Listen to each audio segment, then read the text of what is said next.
Assalamualaikum. Hello and welcome back to CS Circuit. Hopefully you all are taking good care of your health. आज के lecture में हम first year computer science की unit 3 programming fundamentals के कुछ important questions को discuss करने वाले हैं। अगर आप एग्जाम्स की तैयारी कर रहे हैं तो ये लेक्चर आपके लिए बहुत हेल्पफुल होगा, ठीक है। And if you find this video helpful then do not forget to like share and subscribe. So let's start. Unit 3 जो है प्रोग्रामिंग फंडामेंटल्स, वो बहुत ही इंपॉर्टेंट है, ठीक है। इसमें पाइथन प्रोग्रामिंग को डिस्कस किया गया है। सो हम कुछ इंपॉर्टेंट क्वेश्चन से स्टार्ट करते हैं जो कि पेपर के लिहाज से बहुत इंपॉर्टेंट है, ठीक है। Okay, so question number 1 is list two Python frameworks for web development. दो जो पॉपुलर पाइथन फ्रेमवर्क्स हैं वेब डेवलपमेंट के लिए, वो है एक जेंगो और दूसरा है फ्लास्क, ठीक है। जेंगो एक फुल स्टैक वेब फ्रेमवर्क है जो कि batteries included like approach follow करता है, ठीक है। इसका मतलब है कि ये बहुत सारे बिल्ट इन फीचर्स इसमें होते हैं, प्रोवाइड करता है, जो कि डेवलपर्स के काम बहुत आसान बना देते हैं।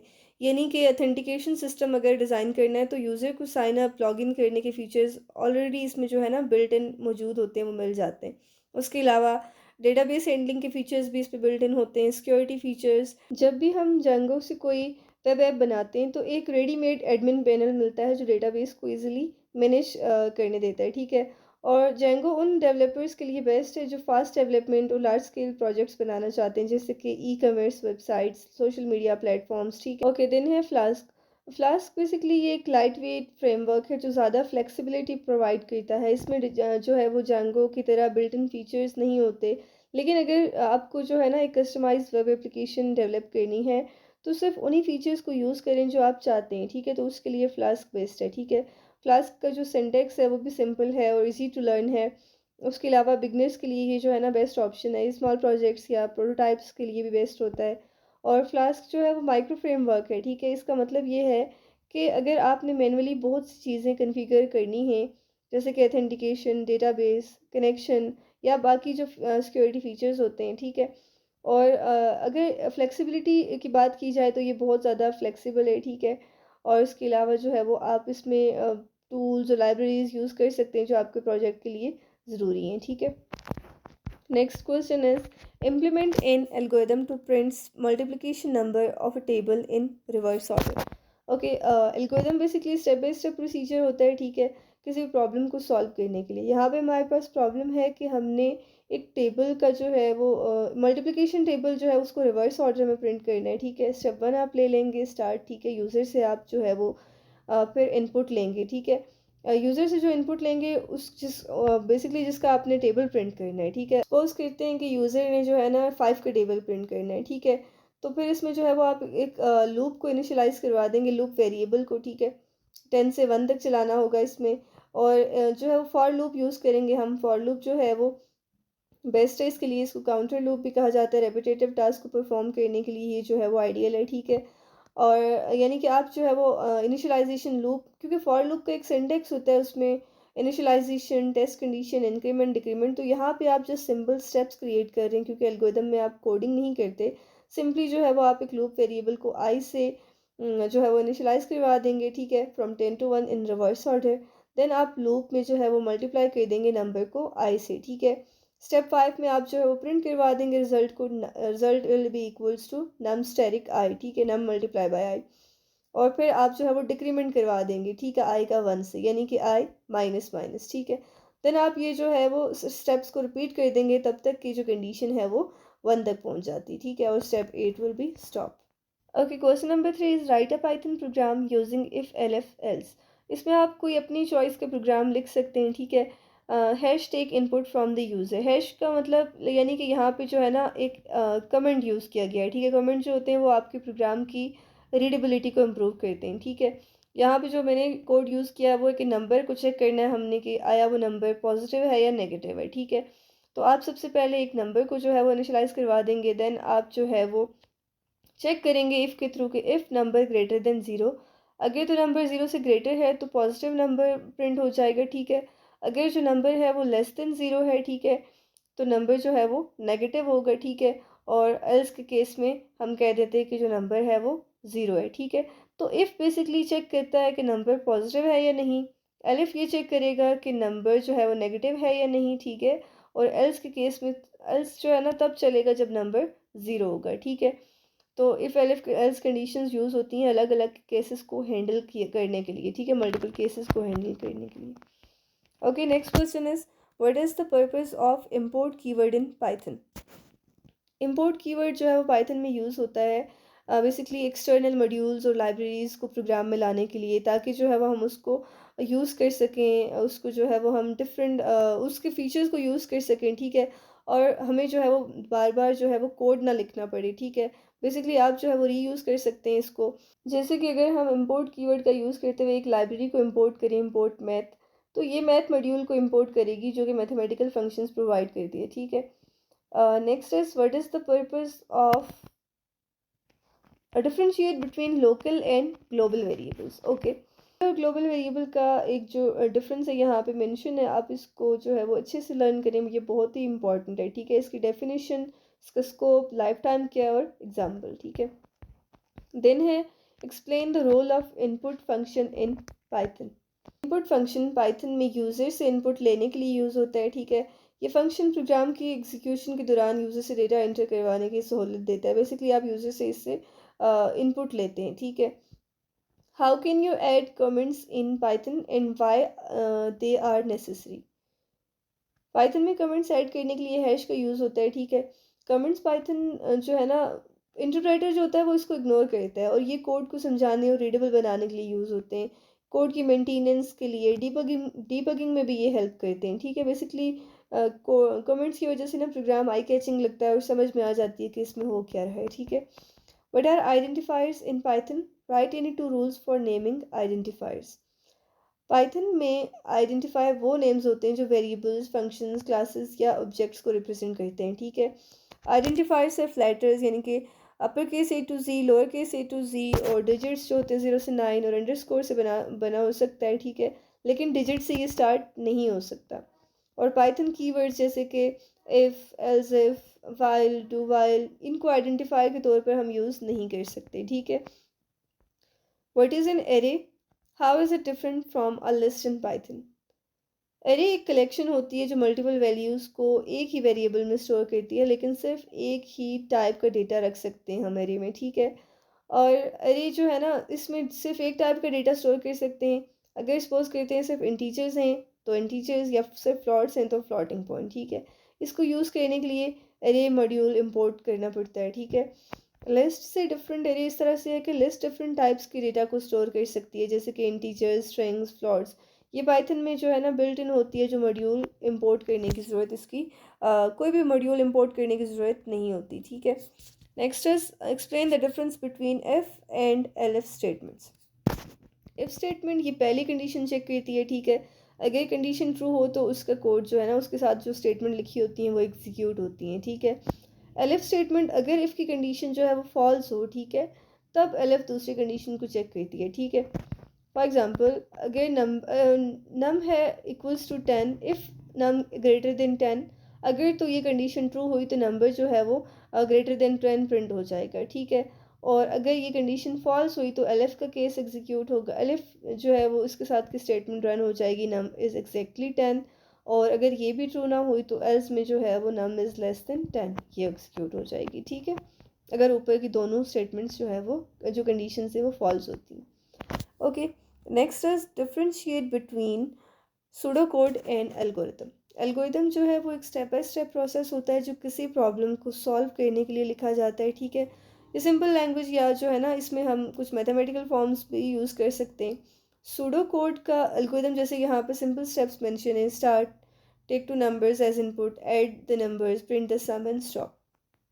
अब जो सूडो कोड है ये कोड लाइक रिप्रेजेंटेशन होती है, ठीक है, जो एल्गोरिथम को प्रोग्रामिंग स्टाइल में यानी कि हम इसमें देख सकते हैं, लेकिन एक्चुअल प्रोग्रामिंग लैंग्वेज नहीं होती है, ठीक है। बेसिकली इसमें ये समझ आ रही होती है कि आपका प्रोग्राम में एक्चुअल किस तरह से प्रोग्रामिंग परफॉर्म होगी, ठीक है। इसमें जैसे कि स्टार्ट है input num1 comma num2, sum equals to num1 plus num2, print sum and then stop. List two advantages of functions in Python. Code reusability, function से हम एक बार जो है ना कोड लिख कर उसको मल्टीपल टाइम्स यूज़ कर सकते हैं, जो कि आपका जो रेपिटेशन का काम करती है, ठीक है। बेटर कोड ऑर्गेनाइजेशन, इसकी वजह से कोड जो है वो बहुत ज़्यादा स्ट्रक्चर्ड, रीडेबल और इजी टू डिबग होता है, ठीक है। Write two rules for specifying variables names in Python. Also give examples. Python में वेरिएबल बनाने के लिए इक्वल्स टू का साइन का यूज़ होता है, ठीक है, और उसको हम जो है ना वैल्यू को साइन कर देते हैं, जैसे कि वैलिड जो है, और इसके जो रूल्स हैं वो ये हैं कि upper case A to Z, lower case A to Z, digits हो सकते हैं 0 to 9 एंड अंडरस्कोर, ठीक है, लेकिन जो वेरिएबल है उसको हम डिजिट से स्टार्ट नहीं कर सकते, ठीक है, जैसे कि वैलिड वेरिएबल्स हैं as, student underscore name, num1, ठीक है, और वन इनवैलिड जो है ना, वन नम, ये इनवैलिड है क्योंकि ये डिजिट से स्टार्ट हो रहा है, ठीक है, और फिर एट द रेट वैल्यू, ये भी इनवैलिड है क्योंकि हम किसी स्पेशल सिंबल्स को यूज़ नहीं कर सकते, ठीक है। उसके अलावा जो है वो हम कुछ पाइथन के जो कीवर्ड्स हैं जैसे कि if, else, while, do while, for, इनको भी हम यूज़ नहीं कर सकते क्योंकि ये स्पेशल वर्ड्स होते हैं, रिजर्व्ड होते हैं ये स्पेसिफिक पर्पस को अचीव करने के लिए, ठीक है। Okay, how you can add variables in Python and why are they necessary. Python में जो है वो वेरिएबल को क्रिएट करने के लिए जो है वो इक्वल्स टू का साइन यूज़ होता है, ठीक है, और बेसिकली जैसे यहाँ पे लिखा है name equals to Ali, string variable है ये, age equals to 25, integer variable है, height equals to 5.8, floating point है ये। अब ये इम्पॉर्टेंट क्यों है? डेटा स्टोर करने के लिए ये इंपॉर्टेंट है, वेरिएबल्स वैल्यूज़ को स्टोर मैनेज करने में हेल्प करते हैं, ठीक है, कोड को जो है वो बहुत डायनेमिक बनाने के लिए, यानी कि फ़िक्स्ड वैल्यूज़ की जगह वेरिएबल्स यूज़ करने से प्रोग्राम अलग इनपुट्स के साथ इजीली काम कर सकता है, ठीक है। What is the purpose of libraries in Python. Python libraries पहले से लिखा हुआ कोड जो है ना प्रोवाइड करती हैं, ठीक है, यानी कि रेडीमेड कोड होता है जो हमें बार बार नया कोड लिखने की उस जो है ना ज़रूरत से बचा देता है, ठीक है, ये टाइम सेविंग होता है, एरर्स इसमें कम होते हैं, ठीक है, और कोडिंग को ये इजी बना देता है। जैसे कि अगर हमने कोई मैथमेटिकल ऑपरेशंस परफॉर्म करने तो हम इंपोर्ट मैथ कर देंगे, मैथ की लाइब्रेरी को इंपोर्ट कर देंगे। देन पांडास है डेटा एनालिसिस के लिए, मैट प्लॉट लिब है ये ग्राफ्स और चार्ट्स को बनाने के लिए यूज़ होती है, ठीक है। Next is write a Python program to count even and odd numbers in a list by using while loop. Hash पर define a list of numbers, ये comment है, ठीक है, कि हम यहाँ पे numbers की जो list है उसको हम define कर रहे हैं, ठीक है। तो basically इसमें हम simple जो है वो even और odd numbers की list, यानी कि इस Python प्रोग्राम में एक list के अंदर मौजूद even और odd numbers को count करने के लिए while loop का यूज़ किया जा रहा है, ठीक है। सबसे पहले ये जो list है, ठीक है, उसको डिफ़ाइन किया गया है हैश इनिशियलाइज काउंटर्स, ठीक है, यानी कि दो काउंटर्स इवन काउंट और ऑड काउंट इनिशियलाइज किए गए हैं जो इवन और ऑड नंबर्स को काउंट करने के लिए यूज़ होते हैं, ठीक है। एक इंडेक्स वेरिएबल आई रखा गया है, ठीक है, जो वाइल लूप के अंदर लिस्ट के हर एलिमेंट को एक्सेस करने में हेल्प करेगा, ठीक है, और फिर वाइल लूप तब तक चलती है जब तक कि लिस्ट के सारे एलिमेंट्स चेक ना हो जाएं, ठीक है। हर आइट्रेशन में करंट नंबर को चेक किया जाता है, अगर वो 2 से डिवाइड हो जाए, ठीक है, तो उसको इवन काउंट में ऐड कर दिया जाएगा, वरना ऑड काउंट में उसको ऐड कर दिया जाएगा। लूप जो है ना हर बार आई को इंक्रीमेंट करती है, आई प्लस इक्वल्स टू 1, ठीक है, ताकि अगला नंबर चेक हो सके। जब लूप ख़त्म हो जाएगी तो टोटल इवन और ऑड नंबर्स प्रिंट कर दिए जाएंगे, ठीक है। जैसे यहाँ पे मेंशन भी है कि if numbers I divided by 2 equals to 0, even underscore count plus 1 equals to plus equals to 1। इसमें यानी इसका मतलब है कि इंक्रीमेंट कर देंगे इवन नंबर काउंट को और एल्स के केस में इंक्रीमेंट कर देंगे ऑड नंबर के काउंट को, ठीक है। लूप हर बार आई को इंक्रीमेंट करती है आई प्लस इक्वल्स टू 1 ताकि अगला नंबर चेक हो सके, ठीक ठीक है। जब लूप ख़त्म हो जाएगी तो टोटल इवन नंबर्स और ऑड नंबर्स को प्रिंट कर दिया जाएगा, ठीक है। Print total even numbers even count, print total odd numbers odd count, okay. Next is differentiate between bug and debugging. Bug जो है वो एक एरर या मिस्टेक होती है जो प्रोग्राम को जिसमें ना प्रोग्राम की फंक्शनिंग को वो स्टॉप कर सकता है, ठीक है, या प्रोग्राम में आपके डिफरेंट जो है वो एरर्स आने लगते हैं, वो एग्जीक्यूट नहीं होता, ठीक है। डीबगिंग का मतलब है, डीबगिंग की जो प्रोसेस है ना, इसमें यानी कि बग को ढूंढ कर उसको फिक्स किया जाता है ताकि प्रोग्राम जो है वो स्मूथली एग्जीक्यूट हो सके, ठीक है। फॉर एग्ज़ाम्पल अगर एक प्रोग्राम गलत आउटपुट दे रहा है तो किसी मिसिंग वेरिएबल की वजह से होगा ऐसा, तो ये बेसिकली एक बग है, ठीक है। उस मिस्टेक को ढूंढकर उसको जो है ना सही करना डीबगिंग कहलाता है, ठीक है। Next is write a Python program to print sum of first 10 numbers. Hash initialize some variable total underscore sum equals to 0। इस पाइथन प्रोग्राम में पहले 10 नंबर्स को सम कैलकुलेट करना है, ठीक है। तो सबसे पहले एक टोटल अंडरस्कोर सम वेरिएबल इनिशियलाइज किया गया है, ठीक है, जो कि सम को स्टोर करेगा। देन यहाँ पे फॉर लूप का यूज़ हुआ है, फॉर नम इन रेंज 1,11, ताकि नंबर्स 1 से 10 तक आइटरेट किए जा सकें, ठीक है। देन है total underscore sum plus equals to num. हर नंबर का टोटल जो है वो ऐड किया जाता है total underscore sum plus equals to num, यानी कि जब लूप कंप्लीट होती है तो फाइनल सम को प्रिंट कर दिया जाएगा, ठीक है। इस तरह प्रोग्राम ऑटोमेटिकली जो है वो फर्स्ट 1 से 10 तक के नंबर्स का सम कैलकुलेट कर लेगा, जो कि होता है 55, ठीक है। Next is how input and output is produced in Python. Input के लिए इनपुट फंक्शन का यूज़ होता है, ठीक है। यूज़र से इनपुट लेने के लिए name equals to input, enter your name, print hello, ठीक है। तो यहाँ पे जो यूज़र अपना नेम इंटर करेगा और प्रोग्राम उसको नेम वेरिएबल में स्टोर करेगा, ठीक है। आउटपुट के लिए प्रिंट फंक्शन यूज़ होता है पाइथन में, जो है ना, आउटपुट दिखाने के लिए, यानी कि जैसे अगर हम इसका एग्जांपल लें, प्रिंट वेलकम टू पाइथन, ठीक है, तो ये स्क्रीन पर वेलकम टू पाइथन प्रिंट कर देगा। और नेक्स्ट है explain dynamic typing in Python. Python dynamic typing use करता है। इसका मतलब है कि वेरिएबल की डेटा टाइप पहले से डिक्लेयर करने की ज़रूरत नहीं होती। जैसे हम C++ में या सी लैंग्वेज में हम वेरिएबल्स की डेटा टाइप को डिक्लेयर करते हैं ना, अगर हमने इंटीजर लेना है तो हम लिख लेंगे, अगर हमने दो इंटीजर्स का सम परफॉर्म करना है तो हम लिखेंगे इंट a कोमा b या इंट num1 कोमा num2, ठीक है। तो इस तरह से पाइथन में आपको जो है वो डेटा टाइप को डिक्लेयर करने की ज़रूरत नहीं होती। वेरिएबल की जो टाइप है ऑटोमेटिकली उसकी असाइंड वैल्यू की बेसिस पर डिसाइड होती है, ठीक है। अगर हम x इक्वल्स टू 10 दे देते हैं तो ऑटोमेटिकली जो है वो पता चल जाता है कि ये इंटीजर है, ठीक है। और अगर हम x equals to inverted commas hello दे रहे हैं तो दैट मीन्स कि ये एक स्ट्रिंग है, ठीक है। आप कभी भी वेरिएबल की टाइप चेंज कर सकते हैं सिर्फ उसमें नई वैल्यू असाइन करके, ठीक है। Next is what is the purpose of indentation in Python. Indentation code के ब्लॉक्स डिफाइन करने के लिए यूज़ होती है, ठीक है, जबकि दूसरी लैंग्वेजेस कर्ली जो है ना ब्रैकेट्स यूज़ करती हैं, तो ये कोड को रीडेबल और स्ट्रक्चर्ड बनाती है। आपने देखा होगा कि C++ में, सी में, जावा में जो है वो कर्ली ब्रैकेट्स यूज़ होती हैं, ठीक है। अगर इंडेंटेशन सही ना हो तो एरर आता है, ठीक है, इसलिए इसको जो है ना प्रॉपरली यूज़ करना ज़रूरी होता है, ठीक है। If 10 greater than 5, print 10 is greater than 5, hash intended code inside if block. इसका मतलब ये है कि ये इंडेंटेशन बताती है कि प्रिंट स्टेटमेंट इफ ब्लॉक के अंदर है, ठीक है। List 2 uses of turtle library in Python. Turtle library जो है वो शेप्स और पैटर्न्स ड्रॉ करने के लिए यूज़ होती है, ठीक है, जैसे कि सर्कल, स्क्वायर, स्टार बनाने के लिए, ठीक है। और ये एक वर्चुअल पेन को कंट्रोल करती है। सिंपल एनिमेशंस बना सकते हैं हम इसके थ्रू। छोटी एनिमेशंस क्रिएट करने के लिए भी ये जो है ना बेस्ट है, जिसमें टर्टल को डिफरेंट डायरेक्शंस पे मूव किया जा सकता है, ठीक है। और इसको यूज़ करने के लिए इंपोर्ट टर्टल की लाइब्रेरी जो है वो यूज़ करनी पड़ती है, ठीक है। Write a program that input two integer variables from the user and print their sum. इसमें आपने सिंपली यूज़र से इनपुट लेना है, ठीक है। num1 equals to int input enter first number, num2 equals to int input enter second number. Then आपने simply sum को calculate कर देना है।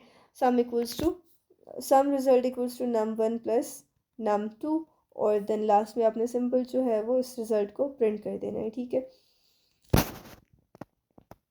Okay, next is correct the following code segments by removing errors. हमारे पास दो codes हैं। First one को हम देखते हैं। num1 equals to 30, num2 equals to string है ये 15, ठीक है। Result equals to num1 into num2, print result. अच्छा, इस कोड में ना गलतियाँ ये हैं कि पहली मिस्टेक जो है वो num1 स्टैरिक num2। num2 जो है 15, ये एक स्ट्रिंग है, ठीक है, जो कि इंटीजर के साथ डायरेक्टली मल्टीप्लाई नहीं हो सकता। इसको जो है ना हमने पहले num2 को कन्वर्ट किया जाएगा, तभी जो है वो मल्टीप्लिकेशन हो सकेगी, ठीक है। या तो हम num1 को स्ट्रिंग में कन्वर्ट करेंगे या फिर हम num2 को सिंपल इंटीजर में कन्वर्ट करेंगे, ठीक है। और जो दूसरी मिस्टेक है वो भी यही है कि प्राइस एक स्ट्रिंग है, ठीक है, जो इंटीजर क्वांटिटी के साथ ऐड नहीं हो सकती। इसको इन प्राइस में कन्वर्ट किया जाएगा, तभी एडिशन प्रॉपरली हो सकेगी, ठीक है। यहाँ पे एरर फ्री कोड को भी मेंशन कर दिया गया है, ठीक है, आप इसको भी देख सकते हैं और मिस्टेक्स के साथ मेंशन है with comments. Okay, next question is Write a Python program to print following characters using for loop with ascending index. Okay, ये पैटर्न आपकी बुक में भी मेंशन है, ठीक है, डिसेंडिंग ऑर्डर में भी है और बहुत इंपॉर्टेंट क्वेश्चन है ये भी, ठीक है। इसको आप जो है वो सिंपली फॉर लूप से इसका कोड कर सकते हैं, ठीक है। All right, thank you. So ये थी आज की हमारी वीडियो। आज हमने डिस्कस किया यूनिट 3 पाइथन प्रोग्रामिंग फंडामेंटल्स के कुछ इंपॉर्टेंट क्वेश्चंस को, जो कि पेपर के लिए भी बहुत इंपॉर्टेंट है। और अगर आपको ये वीडियो इन्फॉर्मेटिव लगे तो लाइक शेयर और सब्सक्राइब ज़रूर करिएगा। मिलते हैं नेक्स्ट वीडियो में। अपना ख्याल रखिएगा। अल्लाह हाफ़िज़।